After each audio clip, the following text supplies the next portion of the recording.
I was at the slide with my daughter when a little boy ran up to me. "Mister," he asked, "can I have your daughter?" Chalking it up to dumb kid talk, I just laughed. "She's my whole world, buddy. Can't just give her away." He looked me dead in the eye. "So what if she died? Would you be sad then?" I scooped up my daughter, feeling a cold dread crawl up my spine. I'd never seen this kid before. This playground was a community project. I knew pretty much every little brat who came to play here. My gut screamed that this kid was a scout for some scumbag kidnapper. I got my daughter the hell out of there. Back home, I laid down the law. Stay away from that playground for a while. Don't go near that boy. And for fuck's sake, don't take any candy from him or go anywhere with him. My daughter just nodded, her eyes wide. A few days later, my daughter drops a bombshell. She saw the boy leading the daughter of the woman who runs the bakery across the street away somewhere. She'd thought about following, but she remembered what I said and chickened out. The bakery is run by a single mom named Hannah and her 4-year-old Katie. She's divorced and everyone in the neighborhood knows she has it tough, so we all try to look out for her. I immediately called Hannah, but the call went straight to voicemail. She must have been out on a cake delivery. About an hour and a half later, Hannah burst into my diner like a goddamn hurricane, wild-eyed and frantic. She grabbed my daughter by the shoulders. "Where's Katie? Tell me!" My daughter was so scared she could barely speak. I told Hannah to call 911 right away, then went with her to search. But the trail went cold the second they crossed the main road. The cops were on it, fast. Using my description and footage from nearby security cameras,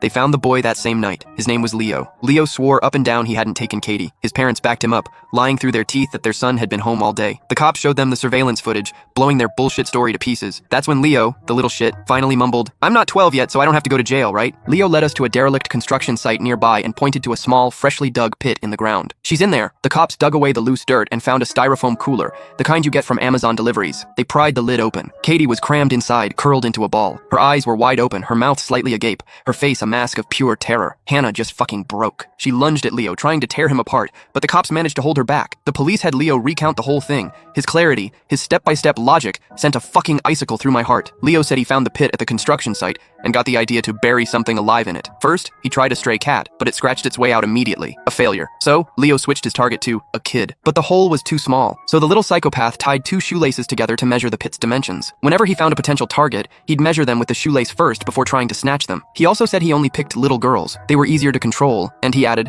"Their bodies are softer, easier to fold." "Did you kill her first, then put her in?" one of the cops asked, his voice tight. Leo shook his head. "I had her lie down in it herself." He'd set up a sick game. First, he had Katie lie down in a couple of big cardboard boxes and gave her chocolates, making her think it was all for fun. Then, he told her to get into the styrofoam cooler he'd placed in the pit. Katie, trusting him completely, did it without a second thought. Once she was in, I put the wooden board over the top, stacked a few bricks on it, and started burying it. Leo said Katie started struggling, so he jumped on top of the board and stomped on it a few times until she stopped moving. Hannah didn't even make it through the whole story before she collapsed.